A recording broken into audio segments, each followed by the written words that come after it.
Oi, gente. Eu sou Marília. Eu sou extensionista do PAS e essa é minha colega Beatriz. Olá.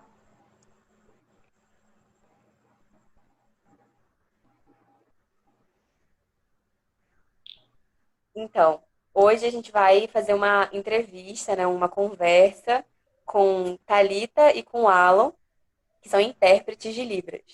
Então, eu gostaria que eles começassem se apresentando. Alan, você pode se apresentar, pode dizer quanto tempo você trabalha com isso, né? Como para você esse processo de profissionalização.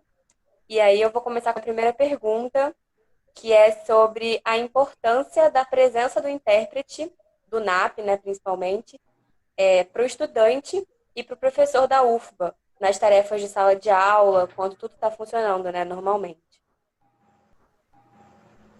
Ok, então, boa tarde, pessoal. Meu nome é Alan Maurício, eu sou psicólogo de formação e sou também tradutor e intérprete de Libras, né? Já atuo como tradutor há mais de 15 anos, né? Tanto voluntariamente como profissionalmente em instituições.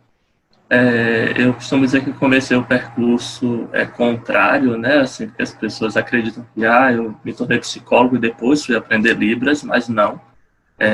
Eu já era fluente em Libras quando eu comecei a graduação em psicologia.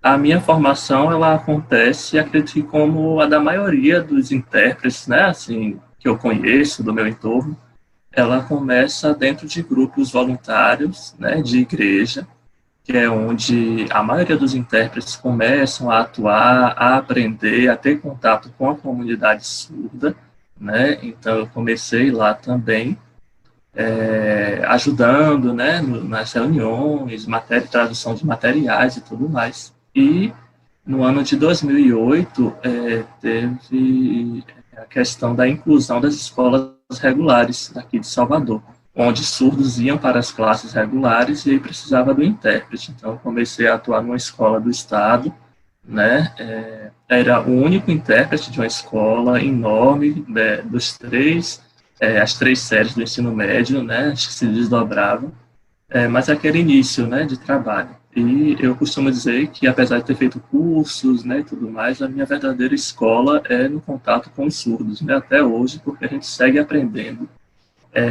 a língua de sinais, né, no nosso caso, a Libras, que é a língua brasileira de sinais.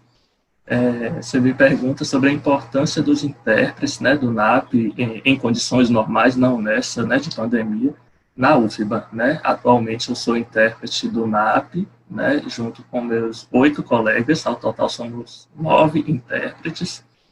E aí, quando a gente fala esse número 9, parece assim, é um mundo de intérprete, muito intérprete, então com certeza dá conta, mas a gente precisa lembrar que a UFBA é uma pequena cidade, né, com mais de 45 mil pessoas. Então, 9 se torna um número bem mínimo e que não dá conta de atender a toda a comunidade UFBA, né, porque os intérpretes do NAP, eles estão para atender a UFBA inteira, e isso envolve, né, discentes surdos, docentes surdos, discentes em geral, né, eventos da UFBA, reuniões de colegiado, de departamento, né, os grandes congressos, como o Congresso da UFBA. Então, a gente é demandado, né, inclusive com eventos onde a UFBA é parceira também, a gente atua. Então, 9 intérpretes é um número mínimo que a gente consegue articular para atender. E qual a importância disso? A gente sabe que a acessibilidade é um direito, né, está na lei. E nas instituições de ensino isso não é diferente. Então, toda instituição ela precisa ter acessibilidade linguística. E o papel do intérprete de Libras na instituição de nível superior, né, é atuar no ensino, pesquisa e extensão, né, que são os 3 pilares da universidade. Então, a gente atua dando essa acessibilidade. No caso dos discentes surdos, atualmente temos 7 discentes surdos registrados, né, distribuídos tanto em graduação como em pós-graduação, né, mestrado, doutorado, e a gente precisa compreender que esses alunos eles estão em cursos distintos, né? Então, ao mesmo tempo que está tendo uma aula na FACOM, que é a Faculdade de Comunicação, no mesmo turno está tendo a aula de doutorado no Instituto de Letras, né? E daí a gente precisa dividir os intérpretes, geralmente atuando em duplas, em trios, a depender da carga horária, para que esse surdo ele não fique desassistido, né? Então, essa é a assistência linguística que a gente dá, né, acessibilidade linguística aos surdos, discentes, também quando eles se inscrevem em eventos, né, a gente é solicitado a atender. O ideal seria, né, que todo evento, que todas as aulas, já que as aulas são públicas, tudo que acontece tivesse um intérprete, independente de ter surdo inscrito ou não, porque a gente que é ouvinte, se a gente quer entrar ali no auditório do ICS de letras, a gente abre a porta, entra, senta, escuta nosso evento, vai embora, né? Em grandes congressos, a gente escolhe a nossa programação, que a gente quer assistir, o que a gente não quer, e com os surdos, por conta dessa limitação, é como se a gente estivesse dizendo a eles o que é que eles vão ter direito ou não, né? Infelizmente, essa é a realidade da universidade, não só da UFBA, mas de outros também, que a gente tem contato por conta dessa falta de profissionais e também da barreira atitudinal, né, que é dos professores, dos servidores, dos alunos, de compreender essa diversidade linguística que o surdo possui. No caso dos docentes surdos, a gente também considera, né, que esses docentes surdos eles vão dar aula de Libras. Na UFBA hoje temos 2 docentes surdos, então esses professores dão aula dele em Libras, porque é a língua que eles utilizam.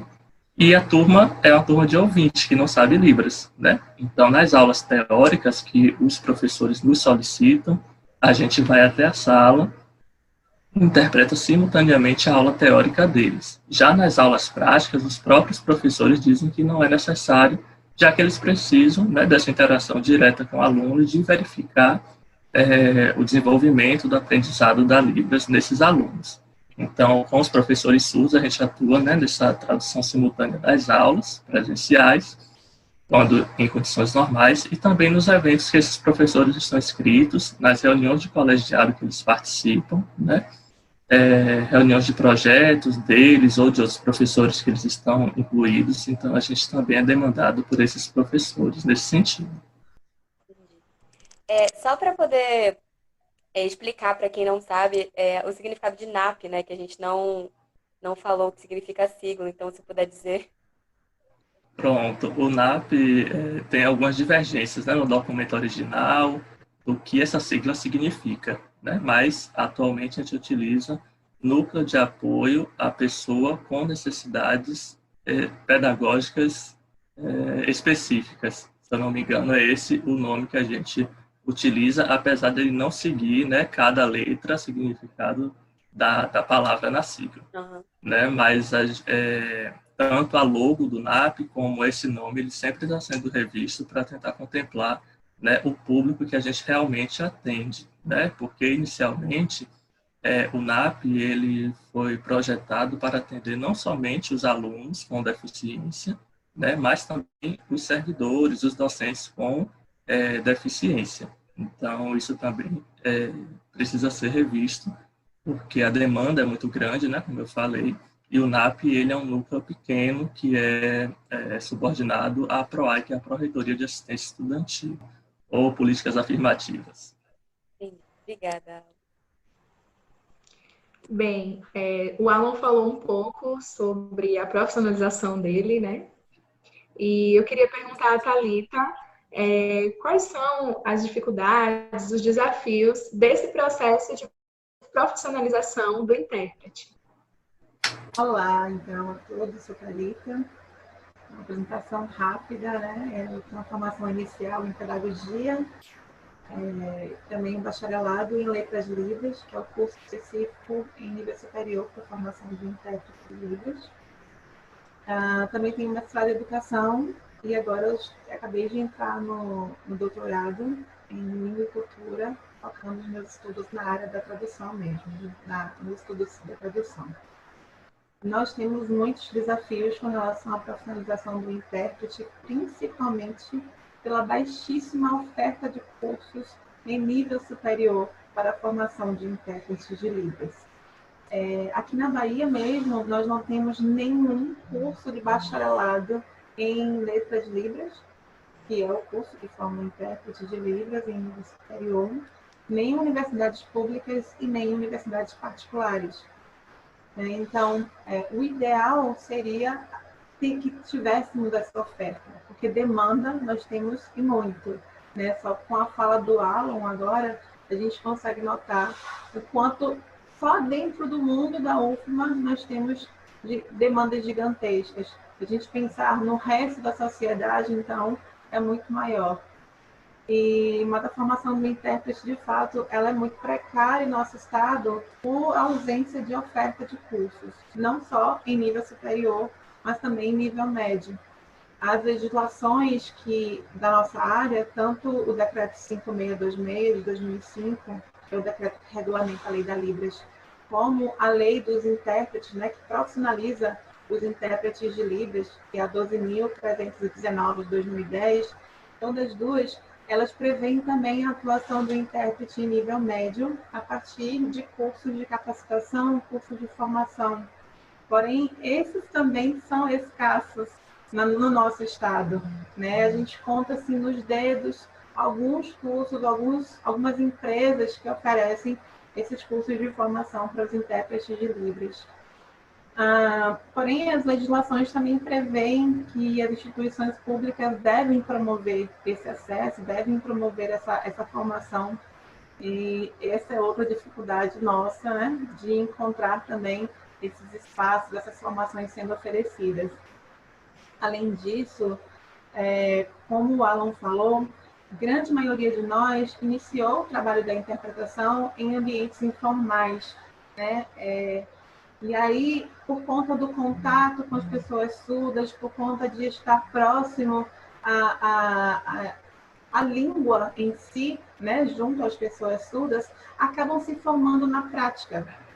E aí, após já estarem atuando, por ter uma escassez, né, de cursos de formação específicos na área, acabam deixando para lá e não se especificam, não se especializam na sua formação, não se aplicam, na verdade, não se dão direito de uma formação específica.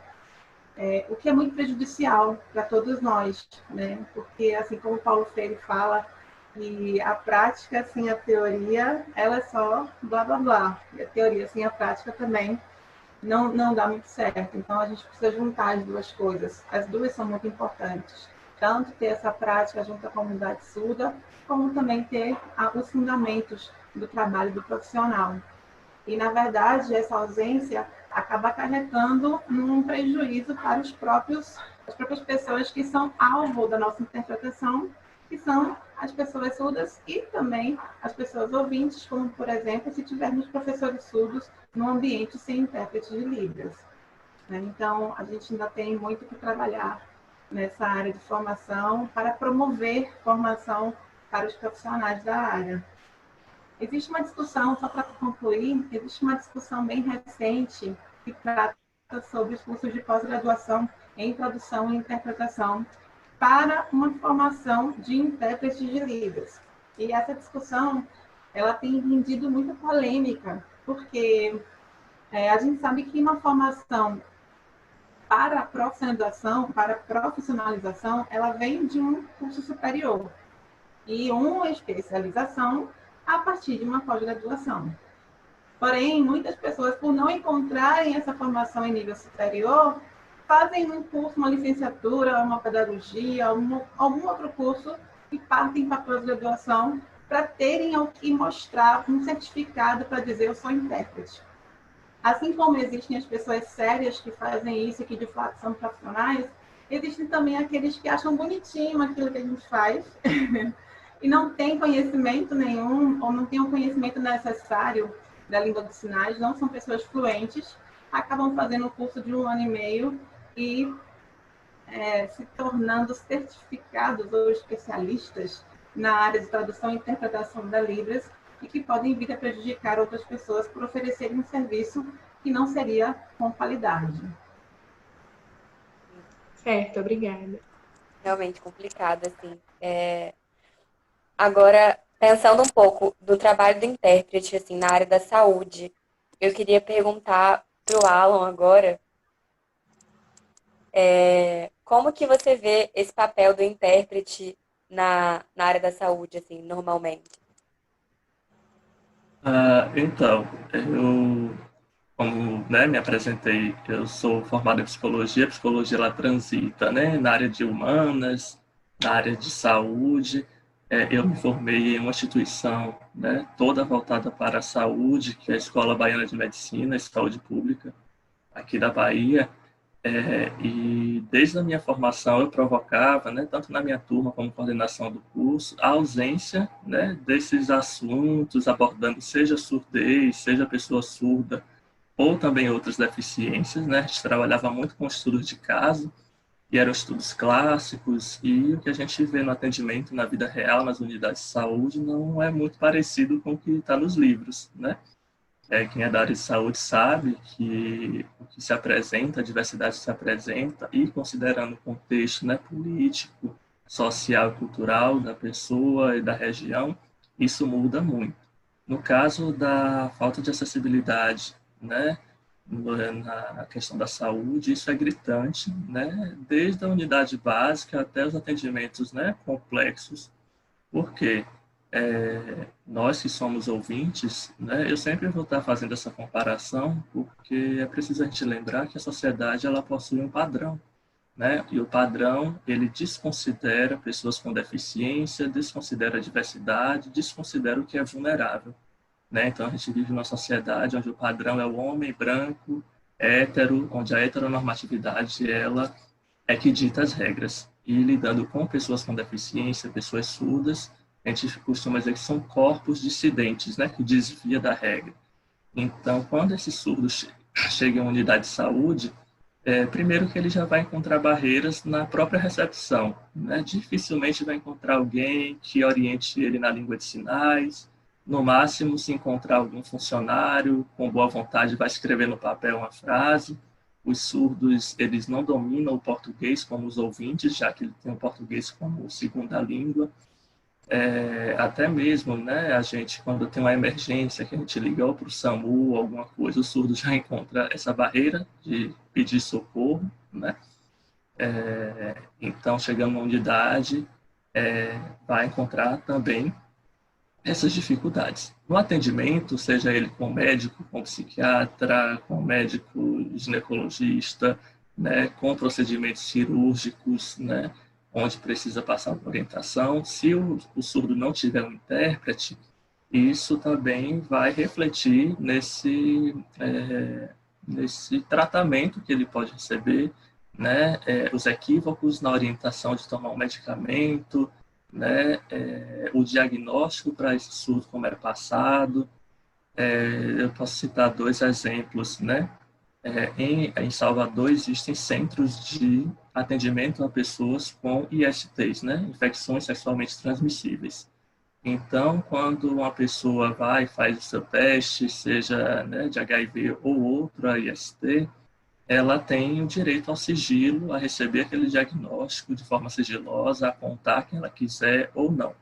Né? No caso de surdos, isso não ocorre, porque ele não tem esse sigilo preservado, ele encontra profissionais que não sabem atender em Libras e ele precisa levar um intérprete. E quem é esse intérprete que ele leva? Geralmente alguém da família, né? Porque é alguém que está convivendo com ele, sabe Libras, né? Ou ele não pode pagar um intérprete para acompanhar ele, e ele tem o diagnóstico dele revelado ali para uma terceira pessoa que talvez ele não quisesse que soubesse, né? Mulheres, né, que estão grávidas, mulheres surdas que chegam para ter orientação no seu pré-natal, se não tiver intérprete, também vão ser prejudicados do andamento de como vai, né, cuidar desse bebê até que ele nasce. Atendimento psicológico a pessoas surdas, que foi a minha pesquisa de TCC, que se tornou um artigo depois, né? Outra questão, porque a gente sabe que lidar com questões subjetivas é algo complexo. Então, será que o ideal mesmo é ter um intérprete ali mediando a relação do psicólogo com o surdo, né? De que conteúdo é que aquele psicólogo vai estar recebendo? É do surdo que está emitindo, que ele está, né, trazendo, ou quando essa informação do surdo passa por mim, que sou intérprete, e chega ao psicólogo, o que é meu de subjetivo vai junto para aquele psicólogo. né? Então, o próprio CFP já se posicionou com relação a isso, não recomendando a presença de intérprete nessa intermediação, porque entende que essa subjetividade ela vai encontrar, né, no outro, no profissional psicólogo, conteúdos não só do surdo, mas também de quem está mediando.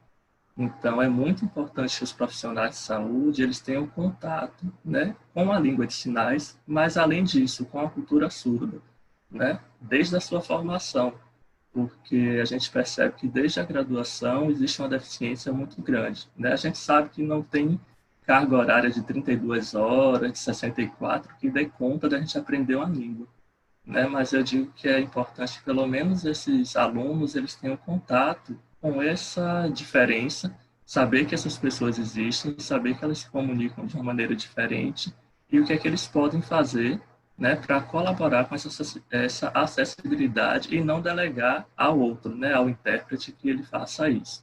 Então, a gente vê hoje alguns exemplos de profissionais de saúde que fazem curso por fora, ou até mesmo dentro da instituição, né, é ofertado para ele cursos de capacitação e eles vão buscando aprimorar o aprendizado da Libras e o conhecimento da cultura surda, né, em contato com esses surdos. Então, é de extrema importância, né, um caso de saúde. A gente tem visto isso recentemente, que a gente vive em um período de pandemia, né, de coronavírus, onde a gente não tem medicamento, onde a gente não tem vacina, e o que tem salvado a vida das pessoas é justamente informação, né? Mas será que essas informações estão acessíveis para todo mundo? É algo para a gente pensar. Eu acho bem interessante, assim, você colocar essa resposta, né, esse tema, porque é uma coisa que, pelo menos eu, antes de entrar na faculdade de fonoaudiologia, antes de conhecer pessoas surdas, nunca nem tinha passado pela minha cabeça pensar sobre isso. E às vezes não é nem por falta de empatia, é por falta de conhecimento mesmo. As pessoas só não pensam, tipo assim, elas não entendem o que se passa na vida do outro e não entendem sobre a acessibilidade, não entendem sobre a importância disso. Então, assim, esse assunto que você trouxe do psicólogo, por exemplo, é um assunto muito importante que as pessoas tinham que pensar mais sobre. E nós, profissionais de saúde, né, nós tínhamos que pensar sobre isso, como você disse, desde a graduação, para podermos sermos profissionais bilíngues, né? E podermos dar acesso, o mesmo acesso a todas as pessoas. Então, assim, achei a sua colocação muito importante mesmo, assim, Al. Uma coisa que eu queria te perguntar também, com essa pandemia, você teve notícias, assim, sobre algum caso em que a presença do intérprete foi importante, assim, nessa mediação entre o médico e o paciente, entre o profissional de saúde e o paciente? Pronto. Tenho notícias mais, né, de como isso tem afetado os surdos psicologicamente, né, principalmente os surdos que têm um diagnóstico positivo para o Covid-19. Primeiro que faço parte de um grupo nacional de psicólogos bilíngues, né, um grupo de WhatsApp, também do GT de Psicologia Bilíngue para Surdos aqui do CRP 03 de Salvador. Então, vários casos são colocados, discutidos, né, ou também solicitado ajuda. Você mora em tal região, tem um surdo precisando, então dá para fazer esse atendimento online, né? Então, vários casos de surdos que vão ao posto de saúde ou já chegam, né, ao hospital de campanha e têm o diagnóstico positivo e não entende direito o que é e se desespera, né, por conta de achar ou que vai morrer ou que como é que eu volto para casa agora, porque eu moro, né, com pessoas do grupo de risco e ficam totalmente desorientados e aí procuram logo, né, amigos, intérpretes para dialogar.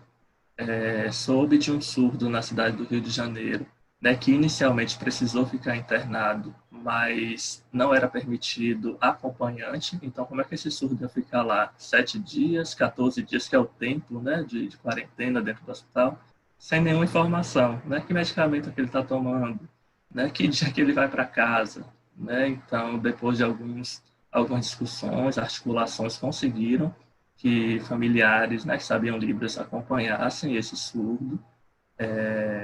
Eu já tive a oportunidade de encaminhar, né, uma paciente que teve diagnóstico positivo, que estava muito desorganizada, muito desesperada com o diagnóstico, então a gente conseguiu encaminhar para que ela tivesse um acolhimento, né, psicológico, para que ela se acalmasse, para que fosse passado para ela, né, quais os procedimentos a serem feitos, como isolamento, né, como orientar a questão até mesmo de higienização, questões básicas que para a gente está aí no nosso dia a dia, para eles é bem complexo, né, nessa situação de pandemia que a gente vive.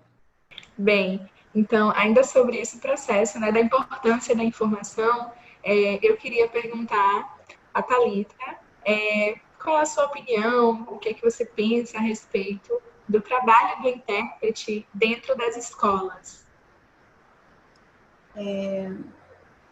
Então, o trabalho do intérprete dentro das escolas, ele é fundamental, tanto para a acessibilidade linguística da pessoa surda, como, inclusive, para o aprendizado e progressão na área educacional, dentro do ambiente educacional para as pessoas surdas.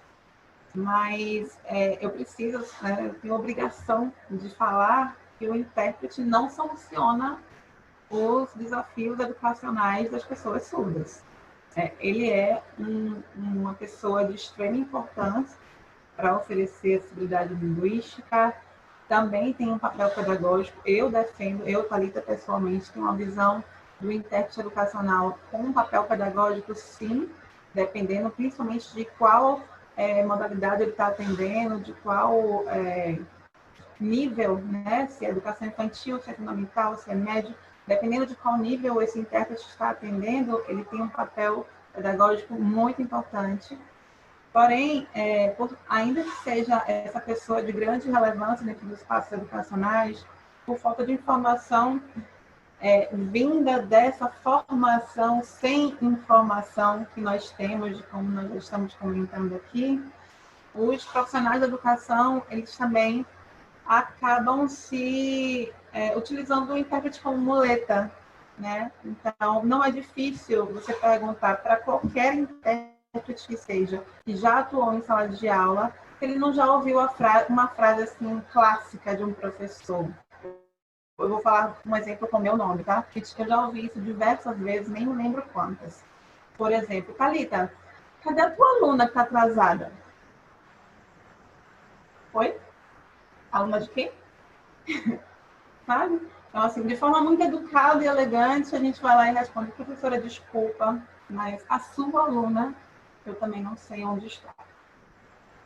Né? Aí, é por isso que a gente fala também da importância da formação desse intérprete, porque, às vezes, esse espaço educacional ele é tão excludente quando a gente tem uma língua diferente em jogo, que nem os colegas conseguem se reconhecer enquanto colegas daquele surdo, nem os professores se reconhecem enquanto professores daquele surdo. Ele não se sente como pertencente daquele espaço e acaba que o que vai acontecer... Então, o que acaba acontecendo é uma vinculação pessoal e até, diria assim, emocional entre a pessoa surda e o intérprete. E se esse intérprete não tem a formação devida, ele vai acabar sentindo esse peso também e agregando para si, para o seu trabalho, como se fosse de fato o seu aluno e como se fosse de fato o seu dever prestar um atendimento maior do que apenas o linguístico. Acho que é basicamente isso. Realmente é um processo complexo, eu diria. Bem, e assim, dando seguimento, eu sei que os intérpretes eles atuam nas escolas, tanto municipais quanto estaduais, e aí eu queria que você falasse um pouco sobre essa atuação, como você observa que tem sido, né, essa atuação atualmente, já que algumas atividades, a maioria das atividades, né, está acontecendo de forma remota, inclusive com a notícia do retorno das atividades da universidade. Então, né, as escolas públicas, nesse momento de pandemia, elas também estão sem atividades, né? Porém, a gente sempre tem aquele professor que quer continuar em contato com os seus alunos, e eu acho isso maravilhoso, é necessário mesmo que isso aconteça. Então, se a gente pensar nas pessoas surdas que dependem de um intérprete para terem acessibilidade às informações que estão sendo passadas, a gente vai dizer que, nesse momento, tem sido zero, a não ser nas instituições que têm uma... São instituições ou de surdos ou bilíngues, ou que prestam algum tipo de atendimento específico para as pessoas surdas, né? E que podem, através dos seus professores, que também são bilíngues, prestar esse tipo de atendimento nesse período. Porém, assim, aqui em Salvador, nós temos 3 instituições educacionais que trabalham diretamente com crianças, adolescentes e adultos surdos. Eu não sei dizer exatamente para você como tem sido feito, como tem sido realizado esse trabalho nesse período, mas o que eu posso dizer para vocês é que, por exemplo, a obrigatoriedade de um estudante surdo estar matriculado na rede regular de ensino fez com que muitos deles saíssem dessas instituições ou simplesmente tivessem um vínculo lá na instituição, digamos, regular, mas, de fato, fizessem o seu processo de aprendizagem nesse atendimento que é prestado no turno oposto. E aí, eu fico imaginando se as atividades retornarem, né? Como isso vai ser efetivado? De que forma isso vai ser articulado? Onde vai estar o intérprete de Libras no meio de tudo isso? O intérprete vai receber o vídeo do professor para poder interpretar para o surdo? Em que momento isso vai ser articulado, né? Então, são muitas questões, além da pandemia em si, além desse momento de estarmos buscando o isolamento social para as pessoas que podem. Além de tudo isso, nós temos também as questões educacionais, tanto dos ouvintes, que já tem sido bastante complicada, e mais ainda das crianças e adolescentes surdos, que já penam por falta de comunicação nos ambientes educacionais. Certo. Achei muito bom o que você falou, porque realmente é uma coisa que a gente precisa pensar. E ainda pensando assim nessa questão da atuação, né, dos intérpretes nesse momento de pandemia, eu queria perguntar para o Alan como que vocês, intérpretes, estão atuando, porque a gente, nós, público ouvinte, tem visto muitos intérpretes nas lives, né, dos artistas, dos cantores, mas a gente gostaria de saber também, além disso, né, que a gente vê, onde mais vocês estão atuando assim nesse momento de pandemia e ainda mais, né, vocês, especialmente vocês do NAP, como que está sendo assim esse trabalho de vocês, como vocês estão atuando nesse período, e também em relação à informação, né, do surdo quanto ao que está acontecendo, quanto ao Covid. Como que está sendo essa atuação assim de vocês? A gente queria perguntar. Então, a pandemia pegou todo mundo, né, de surpresa. O sistema, né, o sistema que a gente vive foi pego de surpresa e tem sido posto em xeque aí todos os dias, né, sistema excludente, capitalista. E a universidade, ela está também dentro desse sistema. Então, quando, no meio de março, mais ou menos, que foi quando as aulas paralisaram, né? A gente ficou mesmo sem saber o que fazer agora. Já que não tem aula, então a gente não interpreta nada. Porque eu só sou intérprete da universidade, né? Só interpreto aula, só interpreto eventos. Já que não tem nada, então eu posso ficar sem fazer nada até que eles resolvam e me deem trabalho. Infelizmente, essa é uma mentalidade, né, de alguns profissionais intérpretes, né, mas não dos intérpretes que são, de fato, comprometidos com a sua responsabilidade, tanto profissional como social. Né? E eu fico muito feliz de ter alguns colegas que têm esse compromisso, essa responsabilidade social.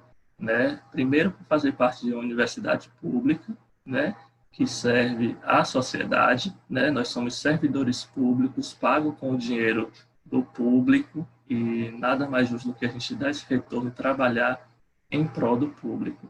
Então, a primeira ideia, né, que eu tive foi de, já que a gente não está tendo aula, já que a gente não está tendo evento naquele início, e está todo mundo falando de um tema só, vamos tentar dar acessibilidade a esses temas, né? Seja através de projetos da própria UFBA, como o ISC tem, como pais, como outros projetos, né? Será que eles estão fazendo vídeos? Será que eles vão fazer alguma reunião? Logo no início nem se falava de live, né? Mas, e os vídeos que tem vários especialistas produzindo, né? O Átila Yamarino, o Drauzio Varela, esses youtubers. Então, eu fui filtrando, né? Fazendo um trabalho de filtrar esses vídeos informativos, e mesmo em casa com o celular, com o aplicativo de edição, fui editando e traduzindo esses vídeos, né? E aí passei para os colegas essa ideia, né? E claro que a gente precisa pensar que é uma realidade atípica, é muito diferente você trabalhar na universidade dentro do seu turno de trabalho e trabalhar dentro de casa. Eu concordo com a maioria dos colegas, talvez até vocês mesmos, né? Estudantes, tenham percebido que a gente possivelmente tenha trabalhado muito mais dentro de casa, estudado muito mais do que na universidade. Porque a realidade doméstica é outra, né? A nossa equipe é composta também por mulheres que são mães, né? Mulheres que são mães solo, que cuidam de seus filhos, suas filhas sozinhas. Então, no turno que ela estaria trabalhando na UFBA, talvez não seja possível o mesmo turno em casa. Então, a gente foi pensando de que maneira essas colegas podem trabalhar. E elas foram trazendo, né? Não, olha, eu posso tal turno, eu posso até de madrugada, eu posso de 7 da manhã até meio-dia. Então, a gente foi passando esses vídeos. E aí, era um trabalho muito assim, olha, o que você viu hoje de interessante? Será que lançou, o prefeito anunciou um documento? Vamos pegar e traduzir? E as colegas iam fazendo, a gente ia disponibilizando nas próprias redes sociais, né? Nossas, do NAP, dos projetos que a UFBA tem, né? Era um trabalho de busca mesmo, porque está todo mundo tentando aprender ainda como trabalhar remotamente, principalmente nós, né? Ressalto aqui que não tem nenhum especialista em edição, então os vídeos que vocês verem por aí, apesar das pessoas elogiarem, são feitos de forma amadora, ou aplicativo de celular, né? Muitos de nós tiveram, né, que aumentar a velocidade de internet, consequentemente o custo, né? Comprar iluminação, enfim. A gente até apresentou um trabalho no Congresso da UFBA dizendo dessa realidade, o que é que a gente está fazendo remotamente. E aí eu lembro que a Thalita, a Rose e a Vanessa, que são mulheres que são mães, mostraram o backstage dela, né? Como é que grava um vídeo. Então tem uma caixa de sapato em cima de uma escada, que é uma menina lá que precisa dar comida e o filho lá do lado de fora preso para poder fazer uma live. Então, essa tem sido a realidade dos intérpretes que têm trabalhado remotamente, né? A gente consegue produzir materiais muito, muito bons, né? Eu sou coordenador de um projeto chamado Diversilibras, que é diversidade de pessoas com deficiência, que ele é inicialmente voltado, né, para as questões de sexualidade, gênero e pessoas com deficiência, mas no momento de pandemia a gente tem trabalhado também com vídeos informativos, né? Na semana passada foi publicada uma playlist com 9 ou 10 vídeos de psicoeducação. Então, pensando como é que esses surdos estão nesse momento de pandemia, né? Alguns estão estressados, alguns não sabem o que fazer, com dicas do que fazer e de identificar também suas emoções, né? Além disso, os próprios projetos da UFBA, né? Como o do ISC, que fala sobre apoio a pessoas em situação de rua e vulnerabilidade, a gente conseguiu traduzir as falas do reitor, o próprio congresso da UFBA, que foi um congresso gigantesco, virtual, né? Tinha um intérprete em várias mesas importantes, né? Em vários trabalhos de alunos também. Então, a gente está à disposição, recebendo as solicitações da UFBA, né? De alunos, de eventos e tudo mais, e temos atendido dentro do que é possível da realidade da equipe, né? Dividindo, e a gente tem se habituado a esse atendimento. Não sabemos como vai ser daqui para frente, né? Mas acredito que daqui até o momento que volte às aulas presenciais, a gente deve ter um norte mais ou menos do que fazer, né? Mas atualmente todo o nosso atendimento tem sido remoto, chamada de vídeo, de WhatsApp para alunos, né? A gente criou um grupo no WhatsApp para os alunos surdos, então às vezes eles recebem e-mails que não conseguem entender direito o que o colegiado mandou ou o professor. E daí tem colegas que já recebem esse e-mail, já traduzem. né, documentos de reunião também do Instituto de Letras, que é onde estão lotados os professores surdos, a gente também atua nas reuniões, na tradução de documentos. E é isso, né? Temos produzido bastante material acessível em Libras sobre o Covid, né? E a gente tem disponibilizado, tem sido bastante reconhecido, bastante aceito na sociedade, compartilhado, né? A gente já passou em programas da emissora, né, daqui da Bahia, filiada da Rede Globo, sobre o uso de máscara adequada para pessoas com deficiência auditiva, né, que é aquela máscara com transparência. O próprio Átila Yamarino, que é um especialista infectologista, né, da área sobre o Covid, compartilhou um vídeo, né, acessível em Libras, que a gente colocou, que teve mais de 35 mil visualizações.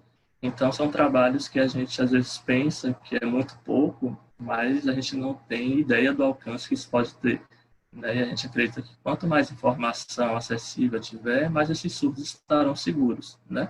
Não só os surdos da UFBA, né? Não só os professores e alunos, mas também a comunidade externa da UFBA, que é para quem a gente também trabalha. Achei incrível a sua colocação, Alan, porque muitas pessoas acham que só porque não está tendo aula, as pessoas não estão trabalhando, as pessoas não estão fazendo nada, as pessoas não estão se envolvendo. Isso eu digo dos professores da própria universidade, né? Que algumas pessoas acham que eles estão de férias e não estão, a gente sabe que não estão trabalhando. E vocês também, intérpretes, né? Que para além desse sentimento de obrigação, porque eu sou pago para isso, então eu preciso fazer, também tem todo esse sentimento do social mesmo, de fazer porque para poder informar as pessoas, para poder passar conhecimento para as pessoas e cumprir com esse propósito que vai muito além de estar ganhando dinheiro ou, enfim, de ter que fazer alguma coisa porque você é obrigado a fazer.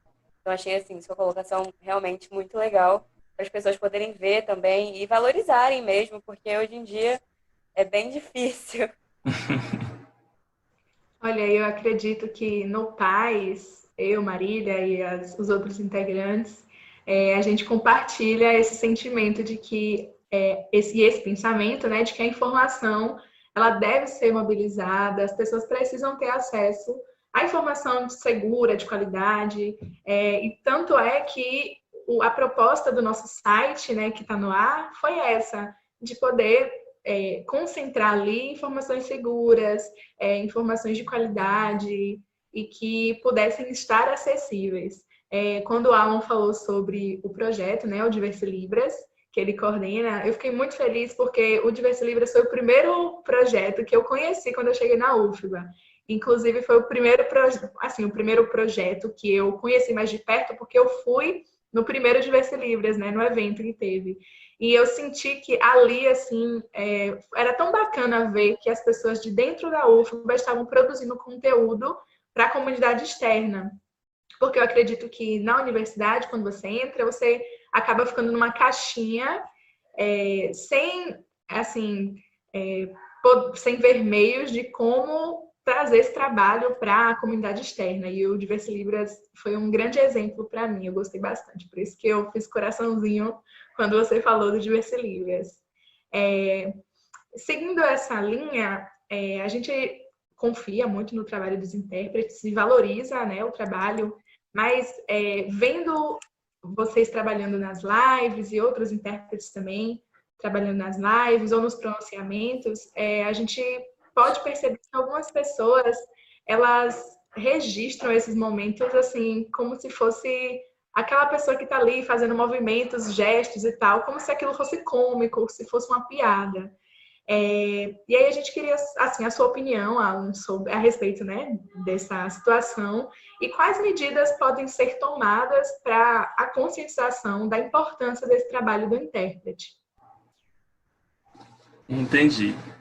De fato, a língua de sinais, como o Thalita até já apontou na colocação dela, né, as pessoas ficam olhando, olha que bonitinho, mesmo sem entender. A gente pode até estar xingando ali em Libras, a pessoa está achando lindo e maravilhoso, né? Porque elas ligam muito a Libras a questão assistencialista, né? Olha que bonitinho, está ajudando os surdos. e não como uma língua oral qualquer, né? Então, isso gera nas pessoas uma curiosidade, uma relação, né, com o que é um dom divino, com o que é do ajudar o outro. Nas lives, né, musicais, principalmente, a gente vê que tem vários memes de colegas, né, intérpretes. Não vou mentir, acho engraçado, sim, alguns, né, e vou dizer porque eu costumo dizer que faço papel de advogado do diabo nessa questão de opinião, porque acho que algumas brincadeiras, elas são, sim, desagradáveis, né, principalmente brincadeiras de cunho sexual, né, de prejudicar a imagem do intérprete e, consequentemente, a língua de sinais, né? Por outro lado, se a gente advoga, né, e diz que a língua de sinais ela tem o mesmo status de língua oral, a gente precisa pensar que nas línguas orais essas brincadeiras e trocadilhos também ocorrem, né? Se você pegar, né, alguns nomes em inglês ou em outra língua, ou em espanhol, que é uma língua parecida com o português, né, você vai ver que a gente brinca, né, com termos que estão escritos lá em outra língua, mas que em português parecem uma coisa, outra coisa, né? Então, existem essas brincadeiras, sim. Então, a gente sabe, a gente tem visto os intérpretes bastante presentes nas lives ou nos pronunciamentos do governo. No entanto, essa atuação, né, durante essa atuação, muitas pessoas veem o intérprete como se estivesse fazendo um gesto e de forma cômica e costumam até fazer algumas piadas. E aí a gente queria saber de você, Alan, que você pudesse comentar um pouco sobre isso, o que você acha a respeito disso, e quais as formas que a gente pode fazer a conscientização da importância do trabalho do intérprete. Entendi. De fato, com as lives, né, principalmente as lives musicais, o trabalho do intérprete ele tem sido bastante visibilizado.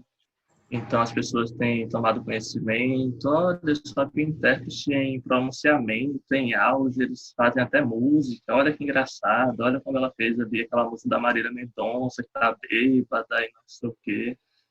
Enfim, né, se tratando de uma língua espaço-visual, que a gente utiliza, né, o corpo, as expressões faciais, né, para dar entonação, para que o surdo compreenda, é óbvio que vai ter algumas caretas, vão ter alguns movimentos que vão chamar mais atenção, e o público que desconhece a estrutura da língua de sinais, eles possivelmente vão achar aquilo estranho ou engraçado, fazer alguma piada, né, com aquilo, mas eu costumo provocar uma reflexão, né, porque eu vejo que, por um lado, existem pessoas que acham engraçado aquele meme que fizeram com o intérprete ou com aquele gesto que foi fotografado.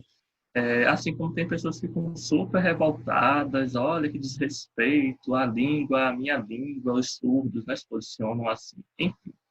Mas é importante pensar que se a gente advoga, se a gente discute muito sobre a língua de sinais, ela ter o status de uma língua oral, né? A gente precisa pensar que nas línguas orais, esse tipo de brincadeira, de trocadilho também existe.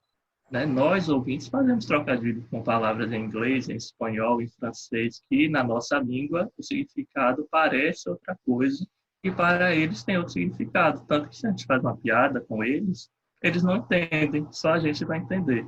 Né? E nem por isso essas pessoas ficam super revoltadas, fazem, né, campanhas e tudo mais.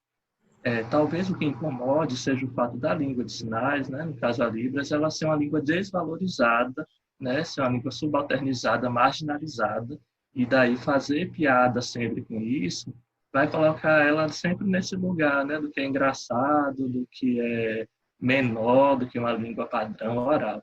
E talvez isso seja incômodo. O que eu falo é que talvez a forma que se proteste contra isso é que seja equivocado. Né? Eu acho que dá para brincar assim com a língua de sinais, com o intérprete lá da live que fez um movimento assim, assado, né? Mas também uma forma da gente conscientizar o público em geral de que aquilo sim é uma língua, que é uma gramática, inclusive as caretas, que eles chamam de caretas, faz parte da gramática da Libras, né? que são as expressões faciais, e daí as pessoas vão tendo noção e talvez, né, mais para frente elas passem a respeitar. Né? Claro, não sou a favor dessa cultura de cancelamento, vamos cancelar os ouvintes que estão dando risada aí dos intérpretes, não é necessário, né? A gente está trabalhando no processo de educação e de orientação das pessoas, então é preciso a gente refletir nisso, refletir que a nossa profissão ela é relativamente nova, né? E as pessoas, muita gente não conhece, né? Muita gente reduz o nosso trabalho somente à sala de aula, a gente atua em diversos espaços, seja ele jurídico, seja ele artístico, né? É importante lembrar que para atuar em diversos espaços é interessante que o intérprete também tenha essa capacitação, né? Eu, por exemplo, dificilmente vocês vão me ver numa live de show de música, porque eu não me sinto que tenho essa competência, né, para isso. Então, eu preciso estudar letra, preciso treinar corpo, né? Inclusive dialogar com outras áreas, como teatro, né, como artes. Então, é preciso a gente ter esse pensamento macro da língua e da nossa atuação, e também da nossa responsabilidade em orientar e educar as pessoas para o que significa a nossa profissão e o que significa a língua de sinais. Muito bem colocado. Mais cedo, a gente falou um pouco sobre a atuação dos intérpretes dentro da UFBA, né? E o Alan falou que o NAP tem pouquíssimos intérpretes, né? Que não comporta, assim, para a quantidade de demanda, é muito complicado para vocês. Então, assim, a gente sabe dessa necessidade de ter mais intérpretes, tanto em Salvador, quanto também no interior do estado, né? Para poder fazer efetivar essa mediação entre a pessoa surda e a pessoa não surda. E aí, eu queria perguntar para a Thalita agora, como é que vocês, né, intérpretes, identificam que a sociedade vê, assim, o papel de vocês e quais as dificuldades profissionais? Você falou mais cedo também, né, sobre esse caminho da profissionalização. Então, assim, quais as maiores dificuldades que vocês enfrentam em relação ao mercado de trabalho mesmo? Como a sociedade nos vê, talvez como marionetezinha que ficam ali fazendo show na frente de todo mundo. Para as pessoas que não conhecem o trabalho do intérprete de Libras, que ainda acham que surdos são pessoas mudas, que surdos não podem aprender, ou que surdos não podem ocupar locais sociais como qualquer outra pessoa, o trabalho do intérprete às vezes é irrelevante. Né? Muitas pessoas já falaram assim, para que está com esse quadrinho aí atrapalhando minha visão? Para que coloca esse menino aí fazendo essas mímicas? Sabe? Então, é recorrente ouvir esse tipo de comentário socialmente. Como eu também sou professora de Libras em uma outra instituição, quando eu começo a dar as primeiras aulas e mostrar aos meus estudantes que surdo não é mudo, que surdo tem competências, que surdo, enfim, é detentor de conhecimento também, muitos deles ficam assustados, né? Falando assim, nossa, professora, eu nunca saberia sobre isso se eu não estivesse aqui nesse espaço falando sobre esse conteúdo, sobre esse assunto. Então, assim, valorizar o trabalho do intérprete socialmente tem a ver também com desmitificar a pessoa surda socialmente, né, no espaço social. Então, assim, para que haja um reconhecimento social de quem nós somos, primeiro perpassa também pela valorização da comunidade surda, das pessoas surdas em si. Além disso, nossa, a segunda parte da pergunta, lembrei para mim. Era Está cansada, gente, desculpa. Tudo bem. Eram quais as dificuldades que vocês enfrentam em relação ao mercado de trabalho? Sim, ok. Então, assim, com relação ao mercado de trabalho, eu, enquanto intérprete profissional, com uma formação devida para a atuação, né, na área, o que eu vejo muito que acontece são os equívocos nas contratações, né? Para estar no mercado de trabalho, normalmente você é exigido de um profissional alguma certificação, algo que mostre que você atua naquela área. E para muitos contratantes, muitas vezes, apenas um certificado de curso básico de Libras é o suficiente. Né? Então, assim, como as pessoas surdas não são reconhecidas, a língua não é reconhecida enquanto língua, aí o profissional também acaba no prejuízo. Né? Então, há um tempo atrás eu também tive experiência como intérprete do Estado, e quando o Estado estava fazendo a seleção, eu levei uma série de documentos meus para poder entregar, para fazer parte da seleção, né, para os intérpretes de Libras. E quando eu cheguei lá, a secretária me perguntou para que eu estava levando tudo aquilo, o que era Pró-Libras. O que é Pró-Libras? Que certificado é esse? Bacharelado em Letras Libras? O que é isso? Então, há um desconhecimento social muito grande sobre a nossa atuação. E como o Alan acabou de falar, eu acredito que estarmos em evidência nesse momento por conta de uma situação social mesmo que provocou, né, essas situações,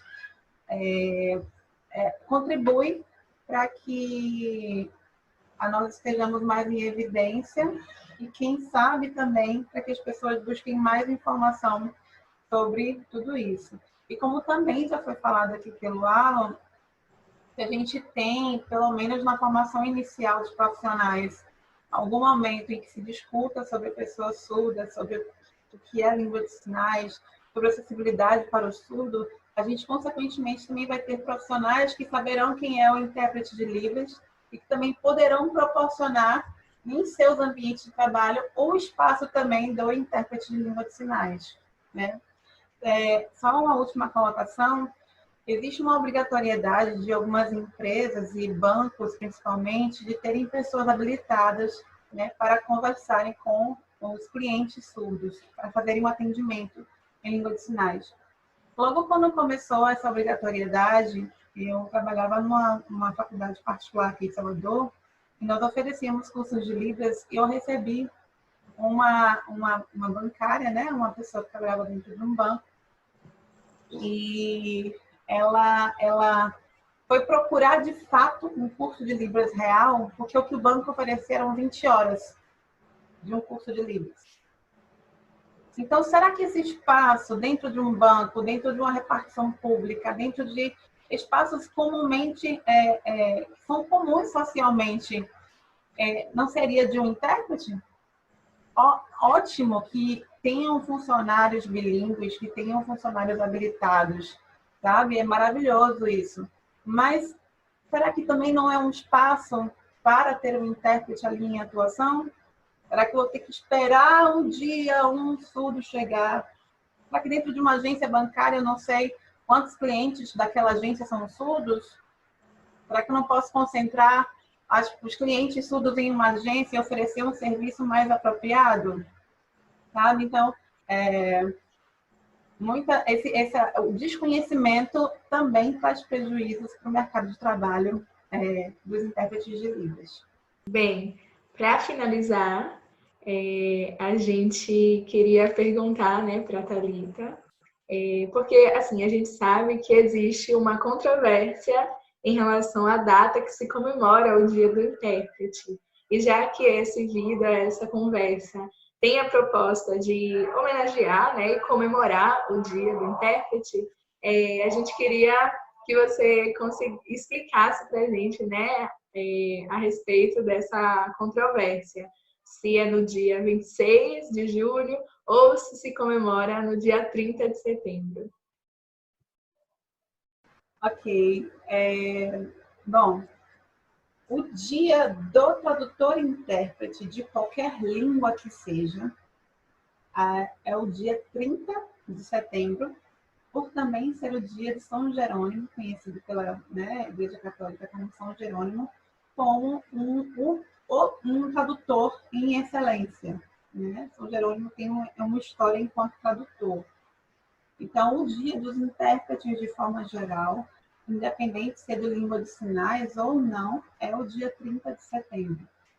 Porém, houve uma iniciativa do governo de Santa Catarina de trazer uma comemoração para o dia um Dia Nacional do Intérprete de Libras. Foi uma proposta de lei, tá? Não foi nem foi aprovada. E aí gerou o dia 26 de julho como um dia de comemoração também. Porém, esse dia, de uma forma geral, ele não é reconhecido, né, como o Dia Nacional do Intérprete de Libras. No Sul, ele é mais comemorado, porém, a nível nacional, inclusive a nossa federação, né, a FEBRAPIOS, a Federação Brasileira dos Profissionais Tradutores e Intérpretes de Libras, a FEBRAPIOS, ela postou uma nota explicando, né, que nós nos sentimos muito honrados, né, em sermos homenageados, em sermos reconhecidos no dia 27, no dia 26 também de julho, porém, o dia do intérprete de Libras e de qualquer outra língua continua sendo dia 30 de setembro.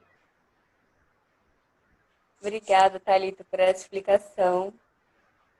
Então, a gente do PAS queria agradecer muito, muito, muito essa disponibilidade de vocês de conversar com a gente, de vir aqui e não só como pais, né, mas como estudantes de fonoaudiologia, como o nosso projeto pertence a esse curso, a gente queria muito agradecer também sempre a parceria que os intérpretes têm com a gente, que o NAP tem, né, seja dentro dos atendimentos, seja em sala de aula, nas atividades extracurriculares, né, vocês estão sempre muito ligados a gente e sempre muito solícitos, a gente agradece muito mesmo.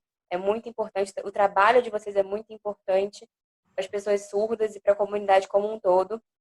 E a gente queria muito agradecer de verdade.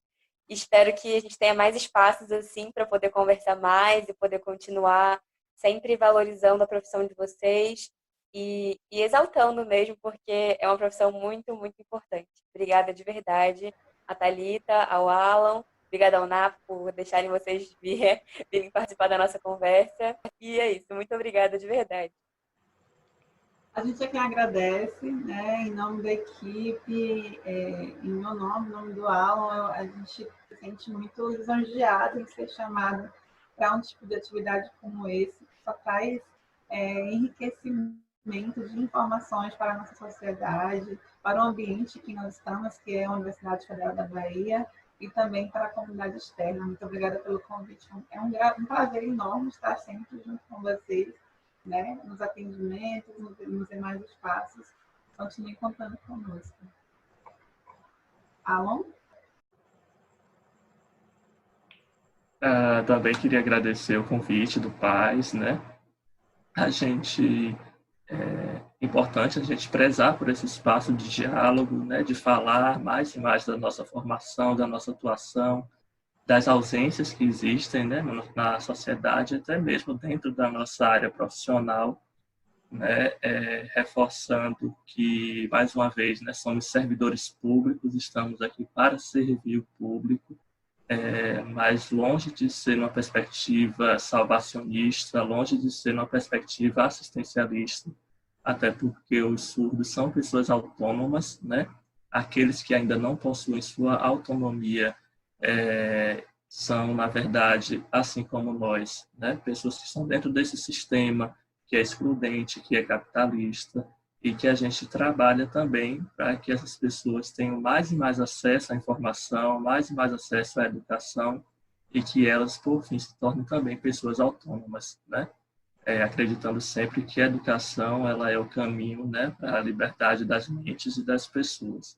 Então, agradeço a oportunidade de estar aqui falando com vocês, para quem quer que esteja assistindo esse vídeo, né, e a gente está à disposição, né, o NAP, através do e-mail napufba@ufba.br, também para solicitação dos serviços de tradução e interpretação, né, o e-mail do librasufba@ufba.br. Vocês podem, né, quem quiser solicitar, no caso, pessoas da comunidade UFBA, né, para aulas, eventos, etc., entrevistas, o que vocês desejarem. Aproveito, né, para divulgar também o Diverse Libras, que hoje já tem um canal no YouTube, o Instagram também, é só seguir lá o @diverselibras1, o número 1, né, fazendo aqui meu papel de blogueiro, que sou, propaganda. Mas lá também vocês encontram diversas informações acessíveis em Libras, podem pedir vídeos, né, que a gente acessibilize, e a gente pode estudar a maneira de fazer isso. E é isso, mais uma vez, obrigado ao Paz e a vocês, e desejo que vocês e outros alunos de fono, da área de saúde também, das diversas áreas, continuem aprendendo Libras e em contato com a comunidade surda. Muito obrigada, gente. Muito feliz de ter tido essa oportunidade de conversar com vocês. Acho que é uma das oportunidades que a quarentena, né, pôde proporcionar, de certa forma, que a gente tivesse esses encontros. Muito obrigada.